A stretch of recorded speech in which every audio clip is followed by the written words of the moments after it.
is there anything, let's say people are outside academia and they love reading philosophy of religion. I've most of my viewers are this way. They just love it. They're just passionate about it. And they want to grow as philosophers, but for whatever reason, it may not be a good time or may not have the resources to jump into a philosophy program.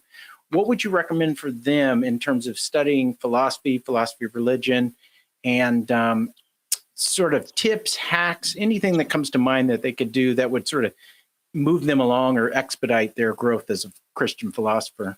Yeah, that's a great question. So I think, especially if they're already reading good philosophy of religion, that's a thing to do, and like philosophical theology and so on. But maybe depending on the particular questions that they're interested in, look at the general work in that area too, right? So if you're interested in, say, things like justification of religious belief and so on, so don't just read the philosophy of religion on those topics, but look broader at, say, epistemology in general, and look at things like good introductory texts. So I still think it's a little expensive, but you might be able to find cheaper copies. Rich Feldman's little book just called Epistemology is an excellent sort of general resource on epistemology, because I think with a lot of philosophy of religion, I think is this way. It's a lot of the questions are questions that are, in a sense, part of other domains of philosophy as well. So certain things fall under epistemology, certain things fall under metaphysics, certain things fall under ethics.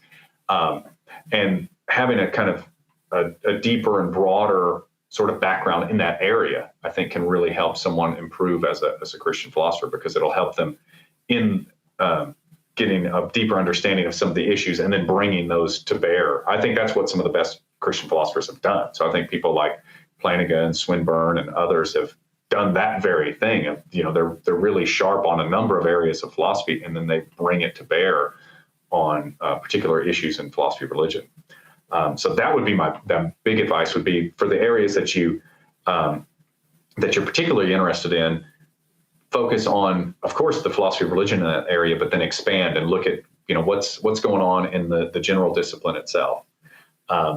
And making use of there are good introductory texts, like I mentioned, like Feldman's textbook. There's good making use of the free resources too, like the Stanford Encyclopedia of Philosophy often has really good entries on things, and just kind of working from there. But especially kind of start with the sort of general introductory text to get a grounding in it, and then continue to kind of layer on. And that'll help, I think, a lot. And just you can come to the debates in philosophy of religion with a strong grasp of the general philosophy of that area. And I think that's a really good way to kind of to improve as a philosopher of religion, and just in thinking more clearly about the issues. But of course, don't stop reading the philosophy of religion in the process, but kind of do all of that and try to bring it in. So that, and like I said, the free resources, those are probably my main two tips for that. And those are really great things to do. Yeah. Watch. Yeah, that's excellent. And I just want to underline that. Yeah. And I just want to underline that very thing, because what I've found, so I come from pretty much total secular philosophy world. And as I've gotten deeper, I taught a course on philosophy of religion, upper division course. And, so I've dabbled in philosophy of religion, but now that's my main focus. And as I've gotten into the philosophy of religion literature, I do find often that there are there's gaps in the knowledge that I want to just sort of say, wait, are you aware of this bigger picture? And I'll just give you one, for instance. In the work on divine love, God's love, there's a very influential view, Eleanor Stump's view, which is an Aquinas-based view, which is that there's two different desires that constitute God's love: the desire for union, and then the desire for the well-being or the beneficence desire, the well-being of the other for the sake of the other. But yet, when you look at just the Stanford Encyclopedia article, going back to your suggestion with the free resources on love, just the philosophy of love, Stump's view is just one tiny little sliver of a perspective on love. So her view is love is robust concern for the other person. But there are all these different views, like an emotional view. Right. And then that could shed light. Well, if you think, well, maybe that's not the best view. Maybe a view that really counts as the emotional aspect of love is really important.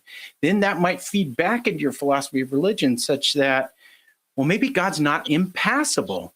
Maybe God can change and have emotional experiences and respond to his creatures in an emotional capacity. So there can be sort of going back to Kevin's excellent point, there can be this back and forth, this mutual reinforcing and deepening that can occur at the same time if you sort of hold both literatures in your hands and go. Yeah, no, that's very good. Yeah, I completely agree. Great. Well, thank you so much, Kevin, for your time, and thank you for your work. And I'll provide a link to all your books and your resources. And where's the best place for people to reach you? Is it at your website? Yeah, they can just get on my website. It's just my name, kevinmccain.org. And that has like CV research. It's got my email address on the CV and stuff. So yeah, they can shoot me an email if they want to talk about something, whatever. Great. Well, thank you for being on the After Party Show, and thank you for being on Coffee with Philosophers. And follow Kevin, and we'll see you in the next episode of the podcast. Thank you.